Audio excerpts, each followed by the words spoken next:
Hello everyone, this is Nilima Hakimo. I welcome you all to my Module 1 presentation for English 619. Here are my minutes of this presentation. So first I would share two quotes from the two assigned readings that I personally feel more connected with. We can also tell my most important takeaways from the two readings. Then I would share my questions, then my goals from this class, and last but not the least, I will talk about different types of assessment. Let's get started then. Okay, first quotes from two readings. This quote is from Brown's chapter 1.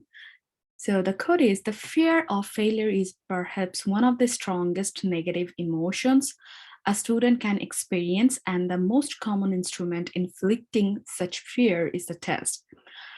I actually personally can feel a connection to this quote because I personally experienced this when I was in my high school or like in my elementary level school.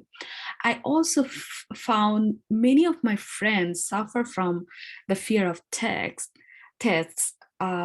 regardless of having a good preparation.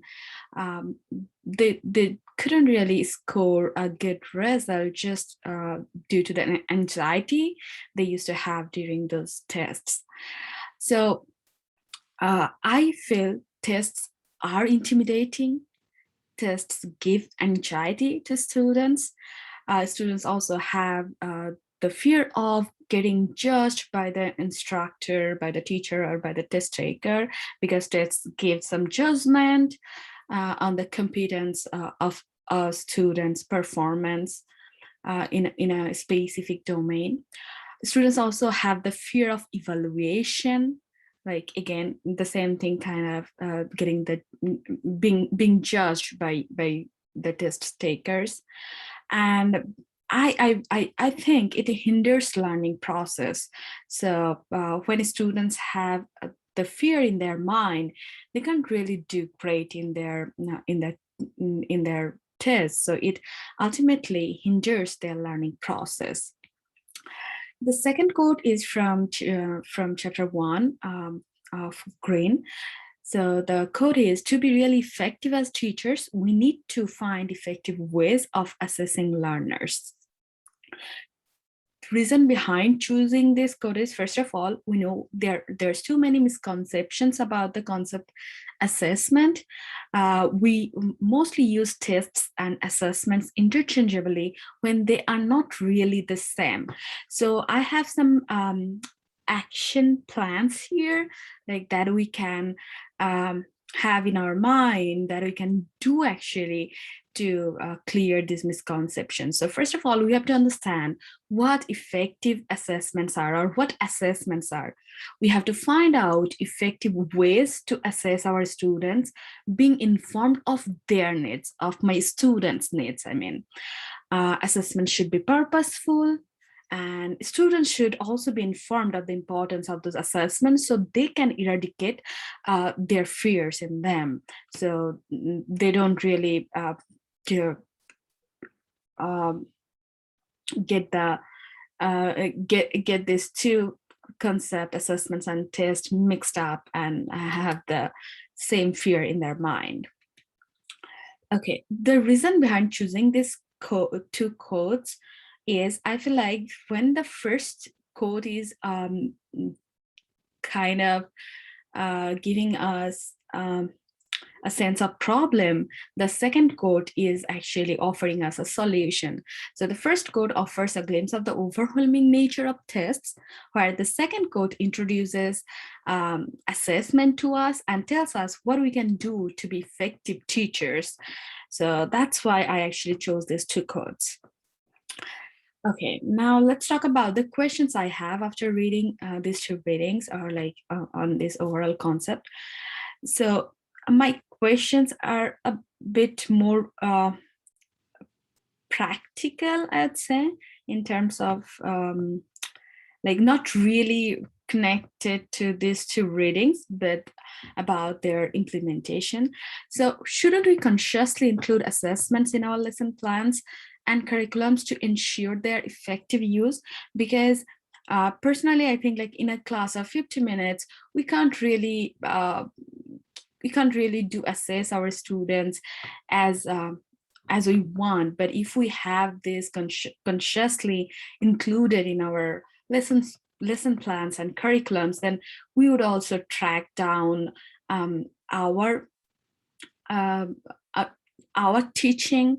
We can also consciously use these assessments in our classrooms so students get benefited from it. So that's a question of mine. So I would like to hear from you. What do you think? And my second question is, how do we understand if some assessments trigger some students on a personal level? I actually also have an answer to that, and that is like regular filtering. So like by filtering our own assessments. But still, I would like to hear from you all. Okay.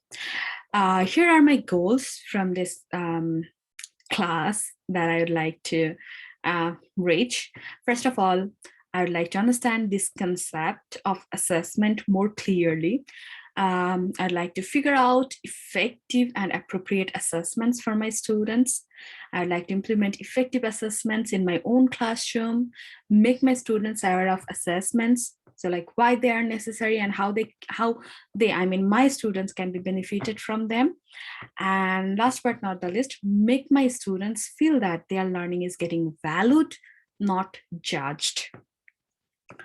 Okay, now let's talk about different types of assessments. The first one is informal assessment.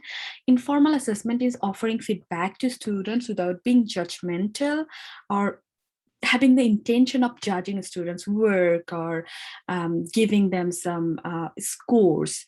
For example, asking students their takeaways from a particular class, helping them with certain language use, or like just by saying them, you did a great job, or this can be done this way, or etc. Formal assessment is systematic and planned. It gives teachers and students an appraisal of student achievement. So, for example, you can say tests, quizzes, graded takeaways. These are examples of formal assessment. Formative assessment is mainly informal assessment. It aims for the ongoing development of learners. So for example, you can say observation, observing students class participation, whether they're engaging in class or not, and making sure that they get engaged in class, giving specific feedback on errors, giving feedback on an ongoing like portfolio project or something. Summative assessment aims to measure students' overall development at the end of a course or unit. So it focuses on accomplishments and it doesn't really care much about future progress. For example, the final exam, the midterms, the final project, etc. That's all for today's presentation. Thank you.